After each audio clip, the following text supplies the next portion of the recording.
We here with Max Minelli. Just introduce yourself to everybody, man. Okay, say that again. Nah, just I'm at the barbershop. I'm trying to make sure dude don't skip me. Well, I'm letting them know I'm going outside to do this. All right, go ahead. What you saying? alright. Just introduce yourself to everybody, man. Let everybody know who you is, who ain't familiar with you, man. All right. Max Minelli, aka Max Payne. I'm from Baton Rouge, 225 G City. I started with a group called Concentration Camp, C-Loc, Young Bleed, Little Boosie. And now I'm just doing my thing, man, trying to come up. Okay. So it's been a little minute since your last album came out. So when can we expect something new from you and what you got planned? Man, my new shit, The Remedy, come out May 13th. That's my first release on Cash Records. Like, I gotta deal with Cash. That's what took so long for my in between releases. I had signed a deal with them, and so it kind of once you get on with the labels, you gotta get their systems, you gotta deal with all the politics and bullshit of that. So I've been dealing with that for the past 2 years.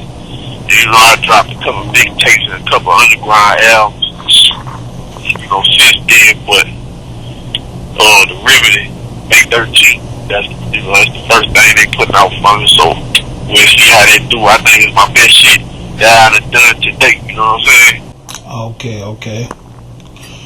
Now let me ask you, man. Me personally, I'm a real big fan of the music, man. All your albums, man. Real talk. You got straight up albums, and you got singles within a good ass album. Do you feel that as good as your albums are, do you feel that among your peers who are fans, do you feel you get your proper respect for your music? I feel like I get my respect because people who really love my shit, man, they really love my shit, and they go out their way to let me know, like, man, they love my shit.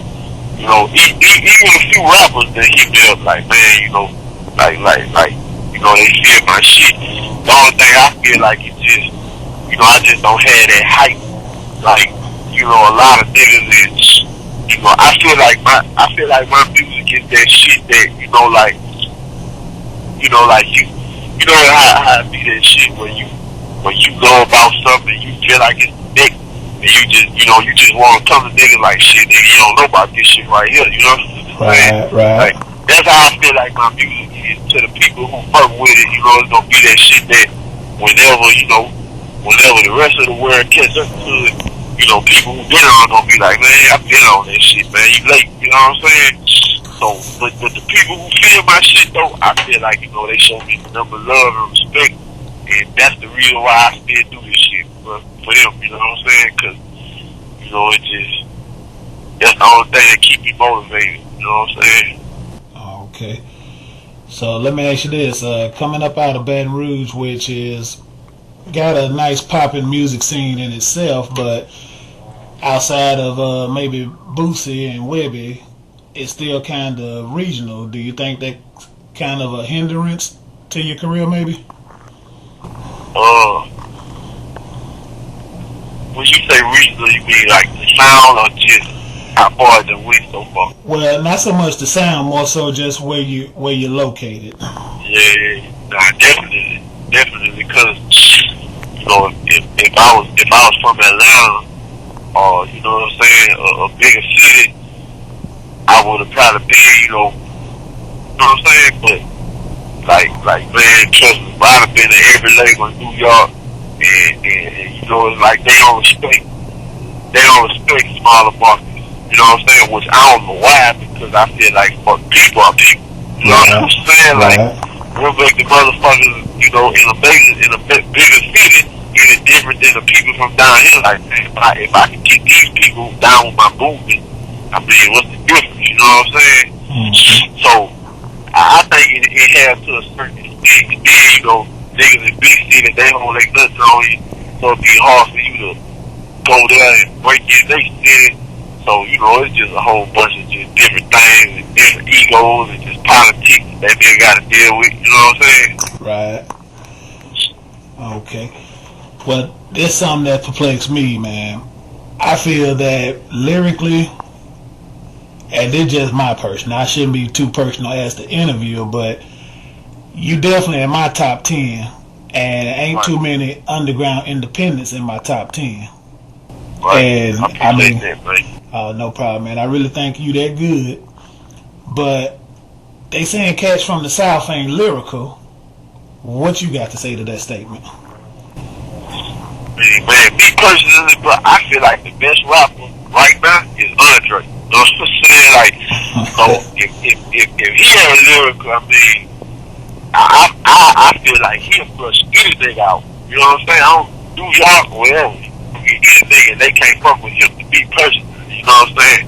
Okay. I mean, as far as you know, niggas saying niggas from the South ain't lyrical. I mean, yeah, I guess it all depends on what you call lyrical. Because just because we don't talk about a bunch of shit that a nigga don't know what the fuck we talking about, that means we not lyrical. You know what I'm saying? Like, but like at the same time, they call niggas who really be saying a bunch of shit that I don't really know what they talking about lyrical.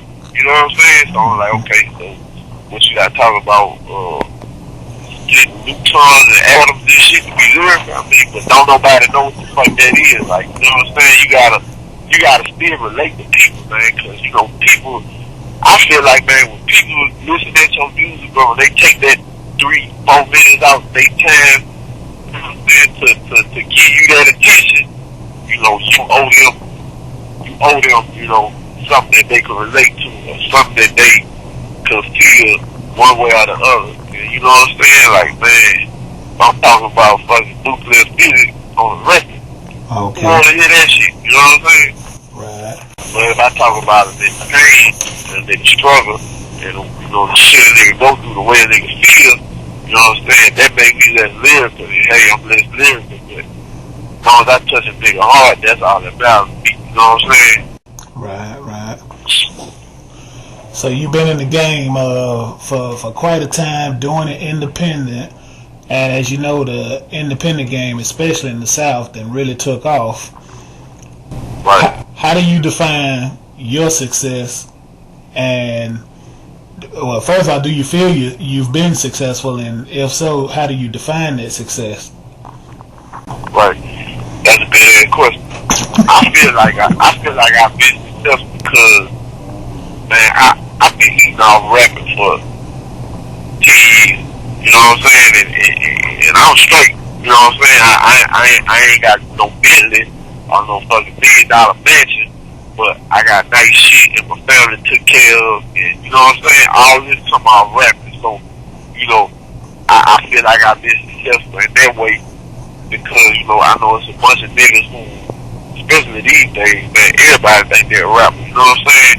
And but the difference is the million niggas that think they're rappers, but it might out of millions, it might only be 1,000 really, you know, to say, man, I eat, I pay bills, I take care of my family and my responsibilities off rapping. You know what I'm saying? Right. So to me, that's successful because you know you that's a blessing from God, man.